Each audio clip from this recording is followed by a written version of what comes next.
agua es lo más principal. Desde aquí resulta bien lejos ir aquí. Y hay veces en el pozo, hay veces se llevan de ahí abajo, creo que se llevan agua y hay veces llegamos, no hay ni agua, vacío, hasta ese pozo de ahí también agua. ¿Y de dónde van a traer? No se puede. Agua siempre es para todo. El agua es vida, como dice.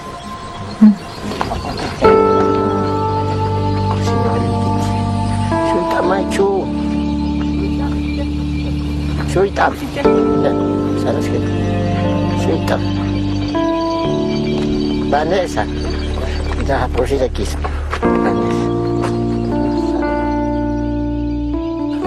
Pues una muerte, no podíamos cómo salvar, ya no, porque dice que ya está contaminado y no se puede. Agua para lavarnos, para tener aguas para que no haya un contagioso, un contaminado, entonces para defenderse de la enfermedad.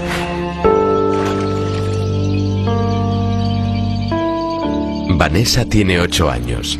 Su hermano murió porque, como miles de millones de personas en el mundo, su familia no tiene acceso a un agua con garantías.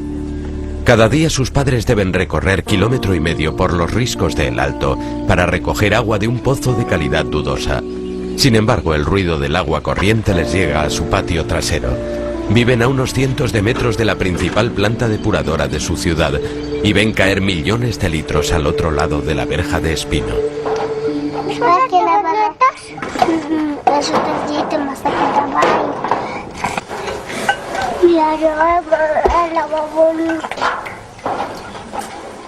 Todos los seres vivos necesitan del agua para vivir. Sin agua morirían las plantas, los animales y las personas. Papi, mira hasta hoy, ¿por qué vivimos tan cerca y no tenemos agua nosotros? Podemos estar aquí en su puertita, pero no es. Cuando uno no tiene plata, no le da fácil, porque somos bolivianos y no tenemos ni esa posibilidad para tener agua. Entonces, todos los que tienen plata no más. Para el padre de Vanessa, Lino, es simple cuestión de economía. Aunque la tubería corre a pocos metros del hogar familiar, la tarifa de conexión que cobra la compañía del agua en manos francesas equivale a un sueldo de un año. Sin embargo, para Vanessa es más que solo dinero. No tengo amigas, porque no tengo agua y no quiero jugar conmigo. Yo no tengo agua y nunca me baño.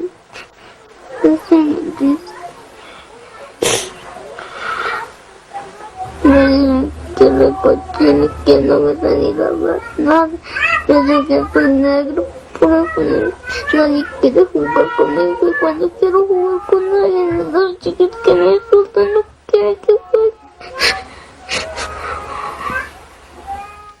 Si un niño va sucio al colegio, se expone a un gran estigma social. Lo llaman sucio indio y sucio campesino. Ese es el estigma social, además de las consecuencias reales de beber agua sucia, sufrir diarrea, no poder lavarse las manos y tener que decidir qué hacer con un solo barril de agua. ¿Haremos la colada con él? Puede que nos parezca prioritario lavarnos el cuerpo o lavar a los niños. Pero entonces, ¿qué ocurre con la ropa?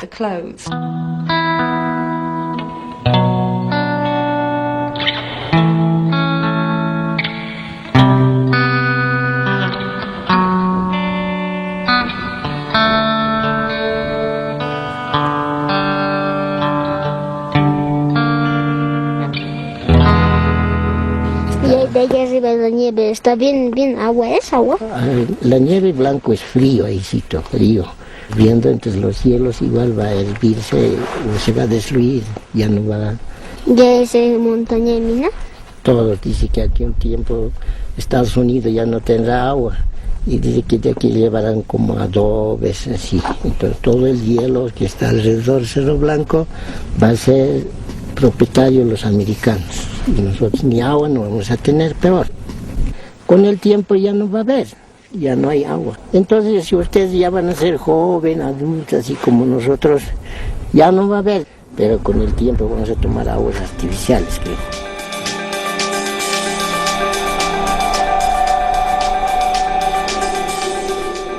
Lino ve un futuro sombrío, pero tiene razón. Con el cambio climático habrá menos agua para todos. Puede que sea el problema actual de Lino, pero pronto será el de todos. Alrededor de un tercio de la población global vive ya con escasez de agua y en zonas con carencia crónica de agua. Y se calcula que antes de 45 años, la situación afectará a la mitad de la población mundial. Veremos el precio del agua corriente crecer sin parar. Y yo predigo que antes de los próximos 20 o 25 años, el litro de agua fresca valdrá más que hoy un litro de gasolina. Hay un cometa que se acerca a la Tierra, que se llama la crisis del agua corriente. Los que vivimos en zonas del mundo ricas en agua no hemos sabido verlo, y es importante entender que es imposible que no acabe afectándonos a todos. La respuesta del mundo desarrollado a la cada vez mayor escasez global de agua ha sido fomentar la idea del agua como bien de consumo, algo que se puede comprar y vender en el mercado libre. La idea es que las fuerzas del mercado generarán una mayor eficacia. Así pues, ¿debería concentrarse el control del agua en las manos de poderosas multinacionales o incluirse en los derechos humanos básicos? En el año 2000, Naciones Unidas se comprometió a reducir a la mitad las personas sin agua en el mundo para el año 2015. Sin embargo, muchos creen que permitir que grandes empresas extraigan y vendan agua solo empeorará la vida de personas como Lino y Vanessa. A medida que existe menos agua disponible, surge otro problema, el de la privatización. Las empresas dicen ahora que la embotellemos, que la extraigamos, que la distribuyamos, que la convirtamos en bien de consumo. Ese afán de privatización va a ser mucho peor que el cambio climático y demás factores que nos han provocado la crisis del agua.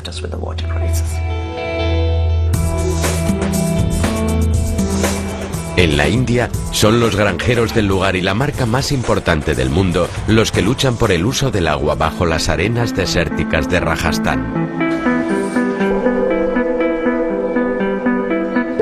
Cuesta mantener el equilibrio. Mantén muy recto el cuerpo. Despacio, despacio, despacio.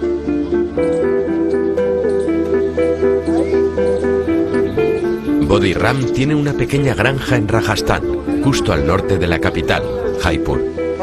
¿Has llegado ya? No, aún no.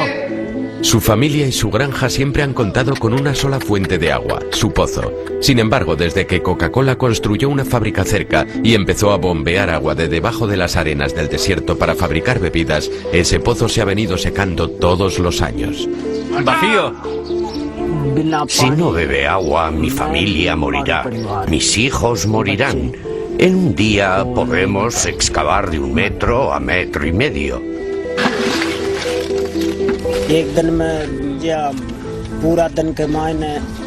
El nivel del agua ha caído 3, 4, 5 metros al año.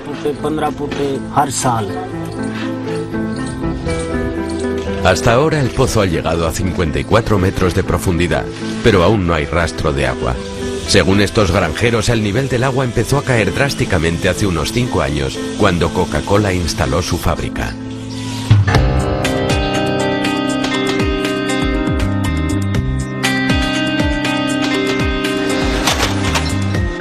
La empresa extrae de los acuíferos, depósitos naturales subterráneos, para fabricar refrescos y embotellar agua. Sin embargo, los acuíferos pueden extenderse en horizontal kilómetros bajo tierra, y los granjeros afirman enfadados que Coca-Cola les está quitando el agua bajo los pies. Al extraer el agua subterránea de nuestro trozo de terreno, podemos dejar secos 20 o 40 kilómetros cuadrados porque el acuífero está interconectado aunque la superficie esté dividida por derechos de propiedad.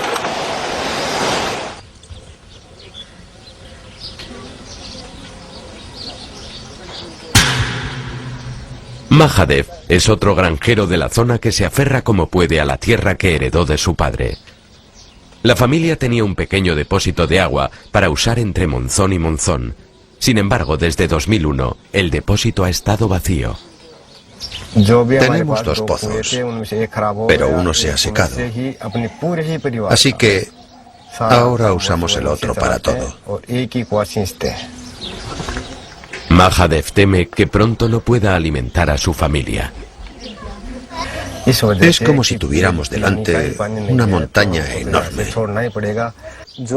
Si no hay agua para beber, tendremos que dejar este lugar, que es nuestro hogar.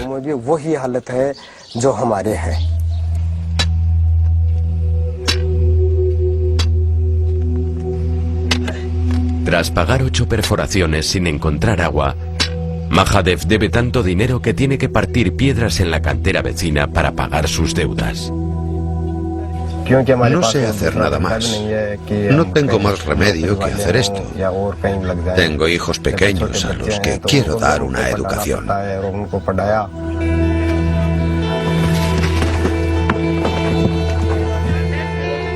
No queremos aquí a Coca-Cola.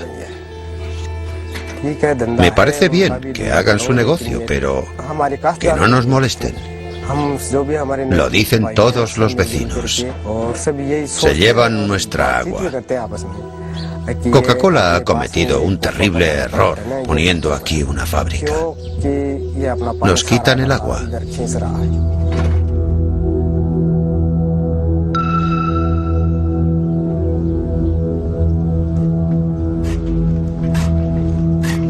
Se ha acusado con frecuencia a Coca-Cola de explotar abusivamente el agua, sobre todo en la India, donde su planta de Kerala se vio obligada a cerrar tras las violentas protestas de los granjeros.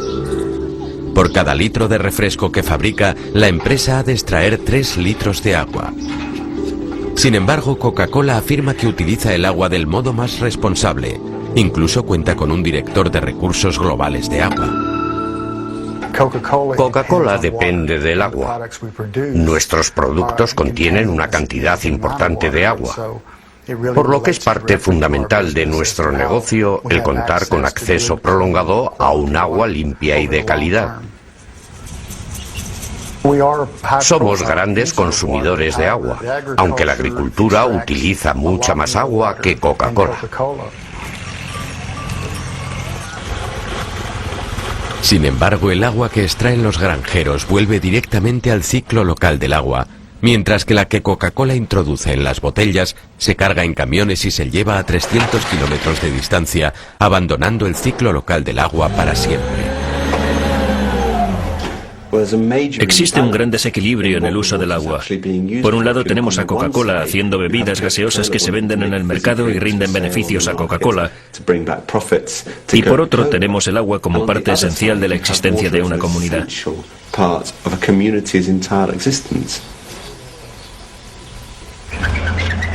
Según Coca-Cola, gran parte del agua que no acaba embotellada y vendida se depura con cuidado antes de reciclarla en el riego del césped o se vierte a un río cercano. El mismo río que lleva las aguas residuales de las demás fábricas. Coca-Cola también ha construido una serie de tubos de recarga, tuberías profundas llenas de gravilla en áreas que se inundan durante el monzón.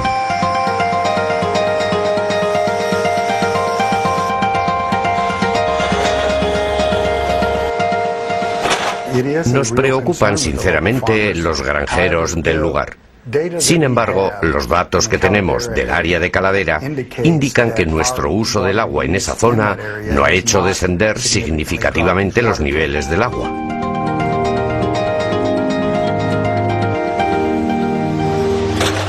Las cifras oficiales del gobierno no apoyan el optimismo de Coca-Cola.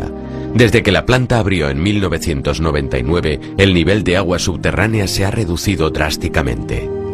Si Coca-Cola recarga tanta agua, ¿a dónde va esa agua? Los niveles de agua subterránea deberían haber subido en vez de bajar. En este gráfico se ve claramente que la profundidad de los niveles ha caído durante cierto periodo de tiempo. Y no sé si se deberá a factores no relacionados con el uso del agua. Coca-Cola ha dicho posteriormente que el nivel del agua subterránea había descendido debido a varios años de escasez de lluvias. Entonces, ¿por qué ponen sus plantas en estas zonas? Es una industria que utiliza mucha agua. Deberían haber montado la planta donde hubiera agua en abundancia. Lo que hace Coca-Cola es extraer un agua acumulada gota a gota durante millones de años. Y en poco tiempo no solo dejarán la zona sin agua, sino que dejarán el ecosistema sin posibilidad alguna de regeneración.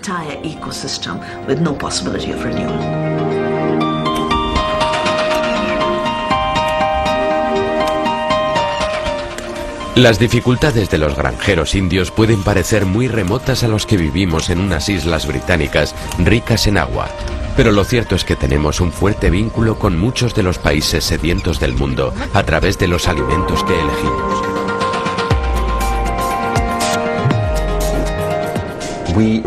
En Gran Bretaña ya somos parte del problema, porque esperamos la presencia de verduras frescas en el supermercado durante todo el año. Hacen falta 650 litros de agua, 10 bañeras, para conseguir un solo plato de ensalada. Y así es como exportamos un problema de agua a esos países. Exportamos conflictos sobre el agua. Exportamos posibles sequías. Nuestras ensaladas proceden en gran parte de un sur de España azotado por la sequía, donde las precipitaciones el año pasado fueron las más bajas desde que se registran. Las verduras de Egipto proceden de un país que ha amenazado con acciones militares si cualquier nación río arriba construye una presa sobre el Nilo o cualquiera de sus afluentes. El agua tomada por Israel del río Jordán y bajo la margen occidental ha convertido en verde el lado israelí de la frontera. Entre 10 y 15 guerras en los últimos 100 años han tenido que ver con el agua. Eso, evidentemente, aumentará en el futuro. Si un país está lleno de agua y en el país vecino no hay, es fácil adivinar a dónde irán a buscarla. Y si no quieren compartirla con ellos, la tomarán por la fuerza.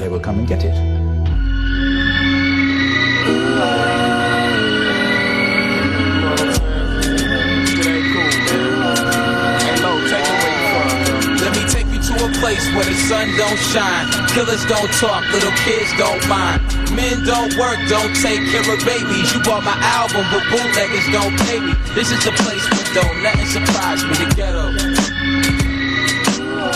Betty ha vivido en Detroit toda su vida y ha visto derrumbarse una ciudad que llegó a ser el corazón industrial de Estados Unidos.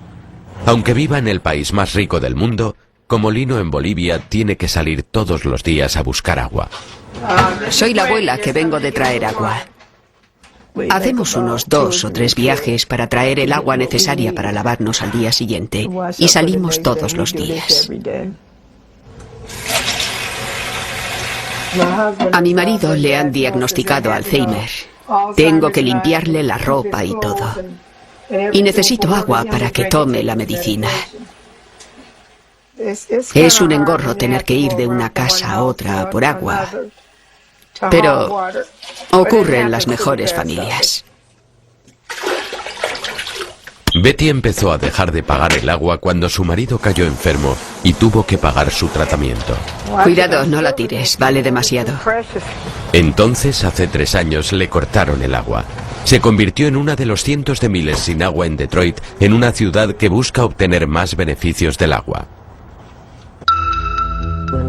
En un periodo de un año, 365 días, el Departamento de Agua de Detroit ha interrumpido el servicio en 40.752 domicilios.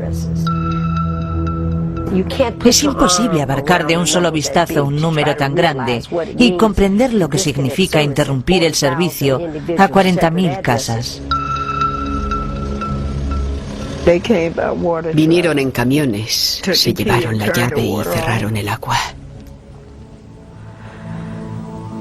Y bajaron por la misma calle cortando el agua a más gente. La mayoría de ellos estaban trabajando, supongo, y descubrieron al volver que les habían cortado el agua. Solo en esta manzana habrán cortado el agua a 12 personas que yo sepa.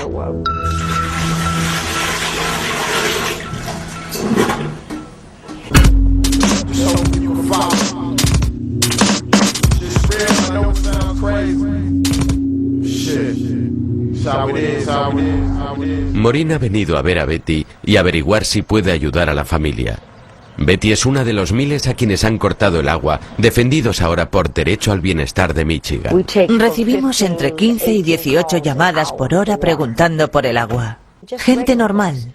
Cristianos, judíos, musulmanes, algunos que no creen en nada. El corte del agua afecta a todos por igual. Las facturas empezaron a devolverse cuando empezaron a correr peligro los ingresos. Mi marido cayó enfermo y tuve que dejar de trabajar y pagar un montón de gastos médicos. Así es como empecé a no pagar el agua. Bien. A ver, ¿a cuánto asciende la deuda del agua? Debo 3.000 por el agua. ¿Es que has llenado las piscinas de toda la manzana? No es posible deber 3.000 de agua. Aunque Betty lleva 2 años desconectada, aún recibe facturas de agua y desagüe, y la deuda se acumula. Bien, también dice que te cobran 4.000 por el desagüe. ¿Y desde cuándo no tienes agua? No tengo agua desde... no sé, estoy hecha un lío. No estás hecha un lío. Es fácil reconocer la locura, no estás hecha un lío. Yo creo que le debes al departamento de agua 800 y pico. Eso es lo que creo y por eso voy a luchar. Puede que digan que no, puede que digan que 900 y yo diré 700 para regatear. Sí. Ahora prométeme que no volverás a llenar de agua ninguna piscina de tu manzana.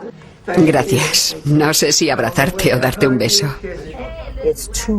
Es demasiado. Hay demasiados casos. Y ahora tenemos otro ejemplo de ser humano con marido discapacitado que lleva 2 años viviendo sin agua.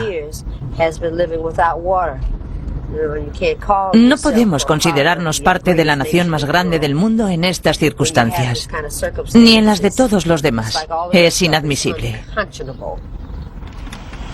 Sin embargo, no parece que las cosas vayan a mejorar para los pobres de Detroit. Los que cortan el agua tienen una carga de 32 cortes al día y existe una proposición para que lleguen a los 60 cortes diarios, lo cual equivaldría a un corte cada 3 minutos. Ahora es invierno en Detroit y cuesta salir, pero cuando llegue el deshielo, el Departamento de Agua seguirá cortando el suministro en las áreas residenciales de Detroit.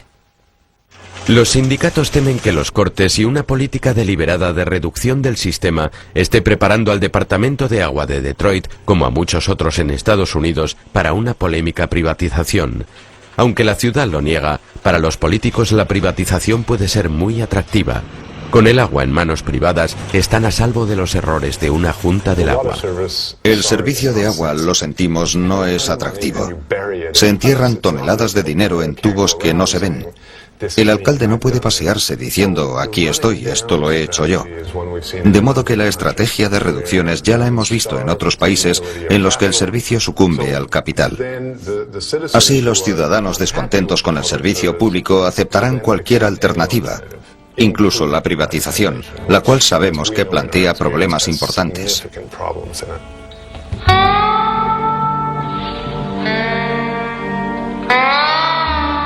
Para entender estos problemas, hemos vuelto a Bolivia. La gente de El Alto y La Paz llevan años viviendo con un proveedor privado de agua. Aguas de Illimani pertenece en su mayoría a una de las mayores multinacionales de agua del mundo, la empresa francesa Suez. Sin embargo, algunos habitantes de El Alto, como Lino y Flora, no confían nada en la empresa. De las aguas de Illimani nos quieren matar así vivo mismo, sin agua. O ellos mismos creo que quieren que haya una contaminación en aquí. Es por la sociedad, por no darnos agua. Las aguas que se mueran, que se enfermen y que se mueran. Es lo que quiere, creo yo. Luego parte vas a vestirte, no la va a tomar más tarde. Flora se escandaliza porque el tubo principal corre bajo la calle justo delante de su casa, pero Aguas de Illimani exige $200 para conectarse a él, una suma alejada de los medios de la familia de Flora y muchas otras de El Alto.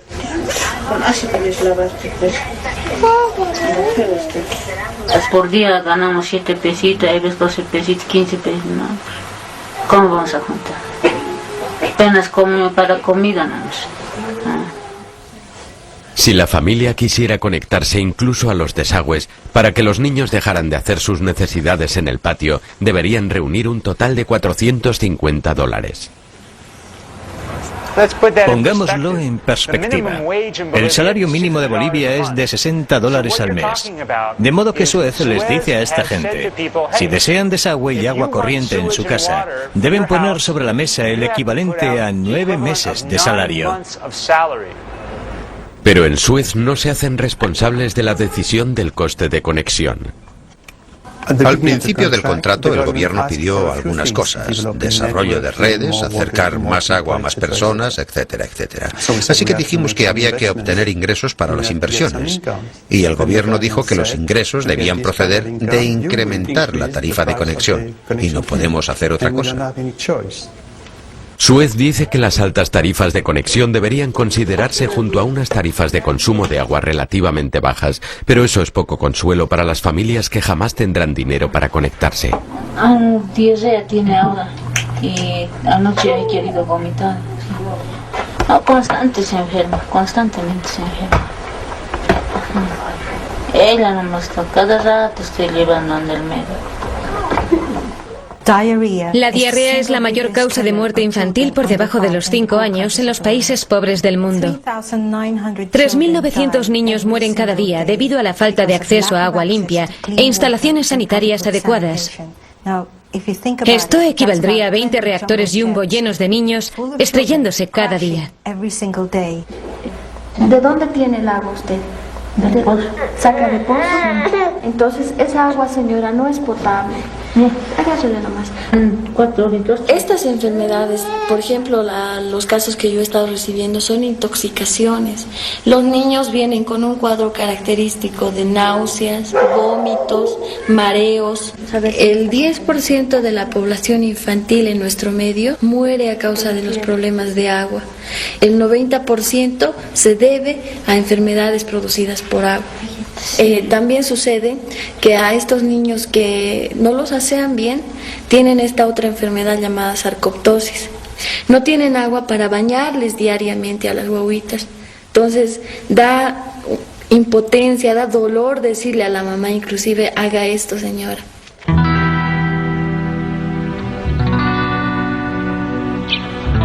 Suez afirma que Illimani ha realizado una tarea excelente en el Alto, conectando usuarios casi 3 veces más rápido que la compañía pública que operaba antes que ellos.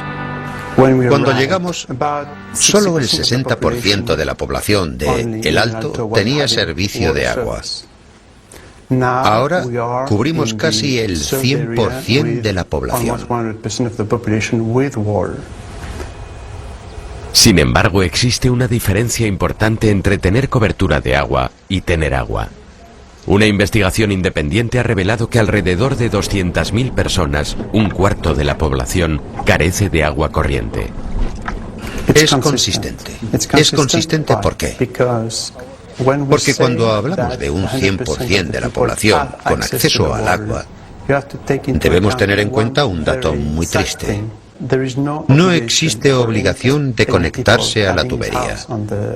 No podemos decir, ahí está la tubería, deben conectarse. Es imposible. De modo que, aunque la zona esté cubierta, hay personas que no se han conectado, que han elegido no conectarse. A Suez le gusta decir que en el área que cubren el 98% de la población tiene agua. Pues resulta que el 98% de la población no tiene agua, sino una tubería de agua que corre por su calle. Pero eso no quiere decir que estén conectados al sistema de agua. Un concejal ha llegado a casa de Lino a ver si puede ayudar. Sí, pues es mucha plata, ¿no? O sea, vos no, ¿a qué te dedicas, digamos? Bueno, yo me recojo huesita, esa capa, huesito, reciclo plásticos. Ese es mi trabajo, ir en contenedor, me acaba. Cuando no hay agua, hasta mi familia está mal de salud, ya. No quiere que yo no sufrir mucho, mis hijas, mis hijos.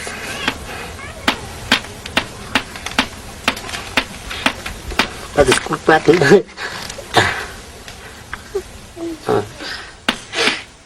Cuando se critican privatizaciones como la de El Alto, el Banco Mundial, que anima encarecidamente al gobierno boliviano a la privatización, suele decir que se trata de problemas contractuales, no de actuación. Pero, ¿qué quiere decir esto en realidad? Cuando el Banco Mundial dice que ha sido un fallo contractual y no de actuación, lo que quiere decir es que la idea era buena, pero que no se ha sabido poner en práctica. Por eso dicen una y otra vez que la privatización sigue siendo una buena idea, pero que no se está aplicando bien. El Banco Mundial cree en la privatización del agua como otros creen en Jesús, Mahoma o Buda. El Banco Mundial cree en la privatización del agua con fervor religioso. El banco dice que siempre está en evolución, que la política cambia, pero la gente de a pie ve que siempre se aplica la misma solución. Si nos fijamos en los proyectos emprendidos por el banco en distintos países, la realidad es bastante distinta. Y la práctica actual sobre el terreno sigue siendo en gran medida privatizar, un plan que ya ha demostrado su fracaso en todo el mundo. La privatización no funciona, porque en definitiva, cuando lo más importante es el beneficio antes que el suministro de agua, no sorprende que al final, quien no tiene dinero, no tiene agua. Las familias pobres de los suburbios de Manila, en Filipinas, en Colombia, en otros países, han tenido que enviar a sus hijos a trabajar para obtener más ingresos y pagar los costes del agua.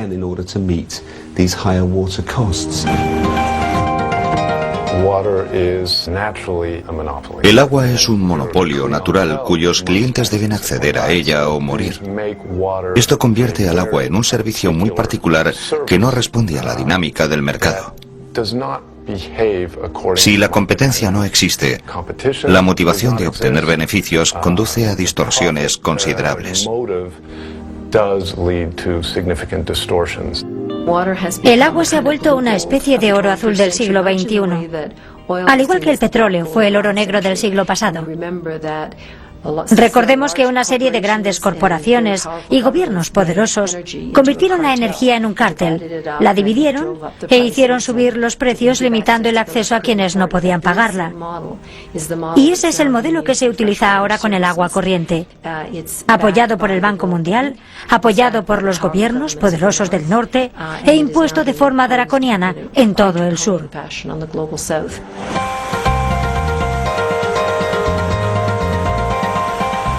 No todos creen que convertir el agua en bien de consumo sea mala idea.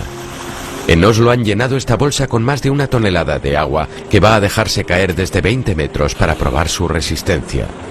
Bolsas como esta, pero grandes como un campo de fútbol, ya se utilizan para transportar grandes cantidades de agua.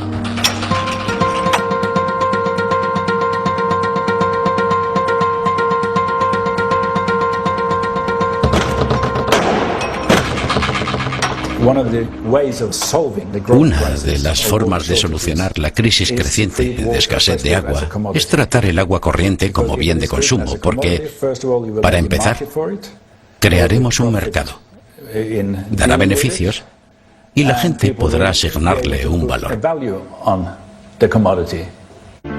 En el futuro será algo normal el transporte masivo de agua en bolsas o barcos tanque. Se han realizado proyectos entre España y el norte de África. Hay proyectos en el mar del sur de China y existe un gran proyecto a punto de cristalizar para transportar agua del río Rona en Francia hasta Israel. El proyecto iraní que vamos a acometer incluirá unas cantidades de entre 100 y 200 millones de metros cúbicos de agua al año. Imaginemos una piscina olímpica. Transportaremos al menos 1000 piscinas diarias 365 días al año. Otros creen que convertir el agua en bien de consumo empeorará la vida de los pobres. El argumento más sólido contra el bien de consumo es la misma idea de transporte masivo de agua.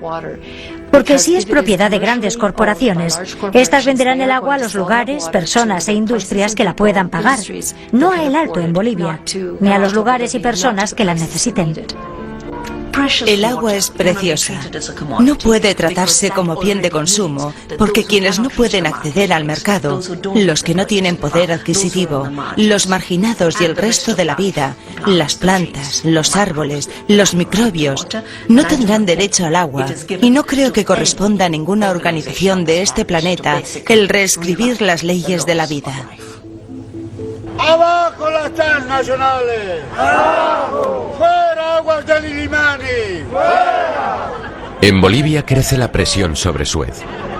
Hasta ahora las protestas han sido pacíficas, pero lo que todos temen es que se repitan las guerras bolivianas del agua del año 2000, cuando la empresa norteamericana Bechtel se hizo con el suministro de agua de la ciudad de Cochabamba e incrementó fuertemente los precios. La gente reaccionó de inmediato. En enero de 2000, las calles que tengo detrás se llenaron de gente protestando contra la subida del agua. Iba a ser una protesta pacífica, pero ante la sorpresa de todos, el gobierno envió a Cochabamba a 1.200 policías armados. ¡Vamos a seguir marchando por la ciudad, compañeros! Policías especializados en reprimir a la gente con palos, con chicotes, con gases, además muy bien equipados con motocicletas y pesos.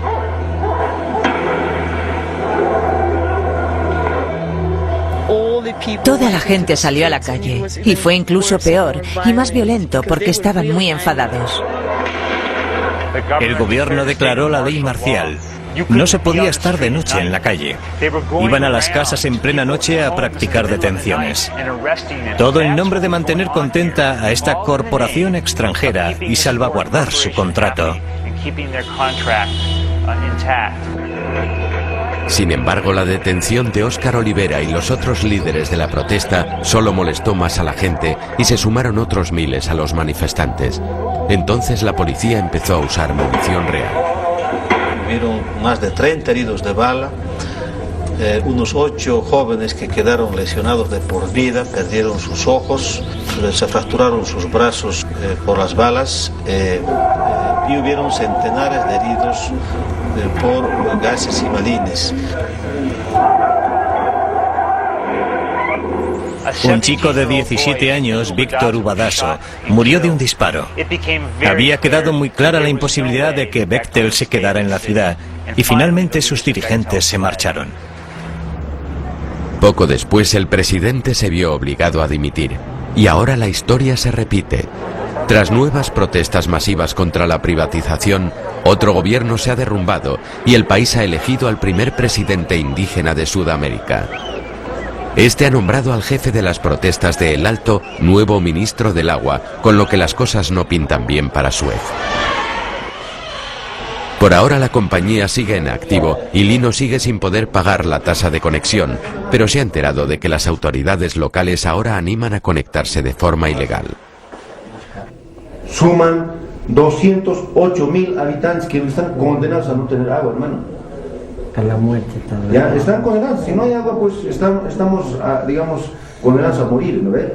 Hay una resolución que los presidentes de la ciudad del Alto, todos los presidentes, han emitido, donde indica la desobediencia civil. Trataremos de colaborarte con la desobediencia civil, de conectar, digamos, de manera directa, cosa que cuando, digamos, Aguas del Illimani se vaya, pues ustedes puedan regularizar. Del consumo vamos a pagar, ¿ya? Pero lo que no vamos a pagar es, con esta desobediencia civil, el costo alto que se paga a Aguas del Illimani, ¿no? Las mentiras de Kilpatrick no creáis. Solo quiere privatizar. ¡Fuera! Kilpatrick. ¡Dimisión! También en Detroit hay cada vez más protestas por el agua. Maureen y Emily marchan hacia la casa del alcalde Kilpatrick, manifestándose contra el programa agresivo de cortes de agua. Cualquiera puede sufrir la pesadilla de no tener agua. Tenemos que permanecer juntos contra los cortes de agua a los pobres. El agua es un derecho humano. Las conexiones ilegales también aumentan. La gente necesita el servicio, no se puede vivir sin agua. Soy como un Robin Hood, digámoslo así. Troy es uno de los cada vez más numerosos empresarios que ofrecen una reconexión no oficial del servicio. Con casi tantas familias sin agua en Detroit como en el Alto, su negocio prospera. ¿Se ve la profundidad a la que llega? Pues se retuerce, se conecta y me largo, así de rápido. El Departamento de Aguas no satisface las necesidades de la gente, de modo que ésta se ve obligada a hacer algo ilegal para sobrevivir. Y no debería ser así. 2 de los hijos de Betty y 3 nietos viven con ella y su marido. Mientras la casa siga sin agua, Maureen sabe que existe el riesgo de que Bienestar Social se lleve a sus nietos. Si se carece de agua, si se es beneficiario de un subsidio con niños pequeños, pueden venir a llevárselos y trasladarlos a hogares de acogida por no tener agua. No puedo estar sin agua. Tengo niños en casa. Por eso fui a la ferretería a comprar una llave y aprendí a manejarla. Lo hago de noche, no lo hago de día para que no me vean. No me gusta vivir como vivo porque hay que andar escondiéndose y hay que pagar una factura. No es fácil vivir así. Sé que es ilegal, pero ¿qué otro remedio tengo?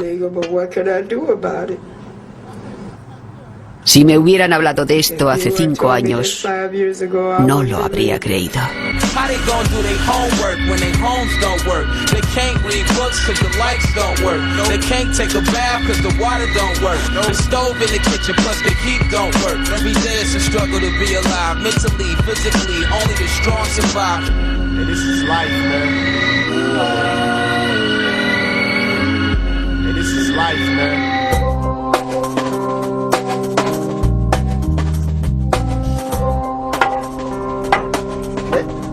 En el Alto, Lino y Flora solo tienen que comprar las herramientas y los tubos necesarios para conectar a la familia. Lino aún teme ser sorprendido por aguas del Illimani, pero se siente respaldado por las autoridades locales. Aguas del Illimani no es, si nos hace prisionero, pero ya tiene que ser todo en Figove más o menos unas carpetas de esta altura, unos 6, 8. Entonces esas personas tendrán que ir toditos, 200,000 personas. Entonces nos unimos y que Aguas del Illimani que aliste las celdas, si hay, ¿no? Entonces creo que no va a ser esto. Para reducir al mínimo la posibilidad de ser descubierto por la empresa, Lino espera acabar el trabajo en el curso de una sola noche. Ha convencido a algunos amigos para que le ayuden a excavar, pero con las temperaturas cayendo bajo cero, necesitarán gran cantidad de licor artesano, hojas de coca y cigarrillos contra el frío.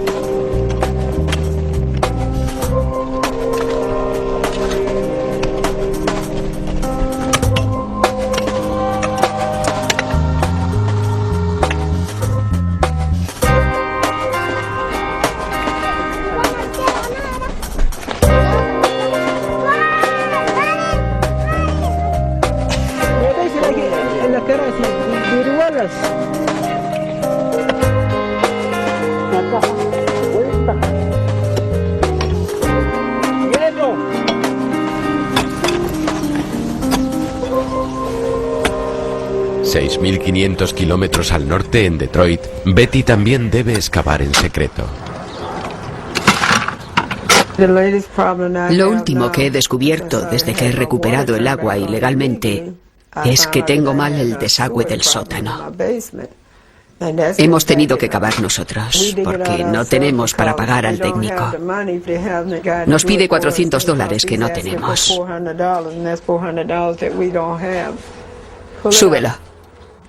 Tratamos de encontrar el tubo principal de desagüe, algo de lo que no sabemos mucho, pero dicen que su color es negro. La vida es horrible cuando no llegas a fin de mes. Debido al atasco, el sótano se llena de aguas fecales. Dios mío.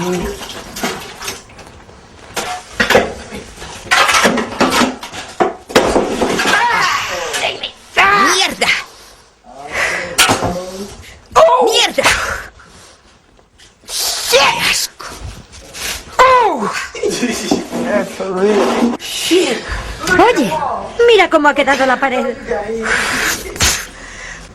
Ya no puedo decir que no la he probado.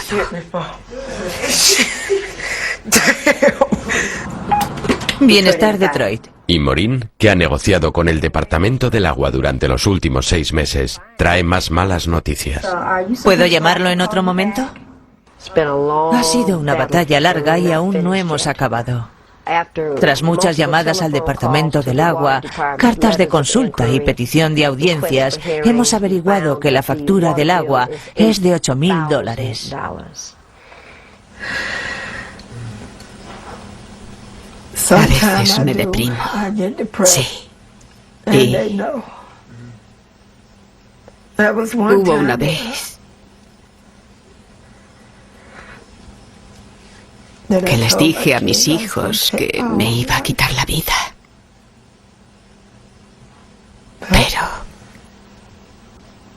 Pero fue cuando todo se puso difícil, cuando él se puso enfermo.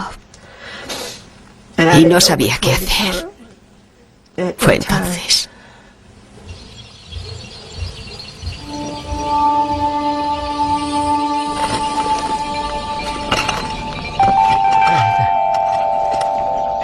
Tras 12 horas excavando, Lino ha encontrado la tubería principal.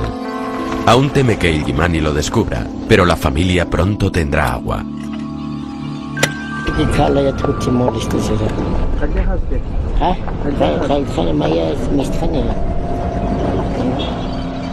6 años después de que las naciones del mundo se comprometieran a reducir a la mitad el número de personas sin agua, ya no es posible cumplir ese objetivo. Si los gobiernos no están dispuestos a ceder los recursos que garanticen el agua como derecho humano y no como bien de consumo, habrá cada vez más familias como la de Lino en el sur pobre y como la de Betty en el norte rico. Agua fuerte que empuja. Ahora, para limpiar esa cosa tiene que estar soportando. El agua es un tema emotivo, una cuestión de derechos, de salud, una cuestión muy política. Es el momento de tomar decisiones sobre el agua. En algunas partes de Estados Unidos se utilizan 800 litros por persona y día, lo cual es totalmente insostenible.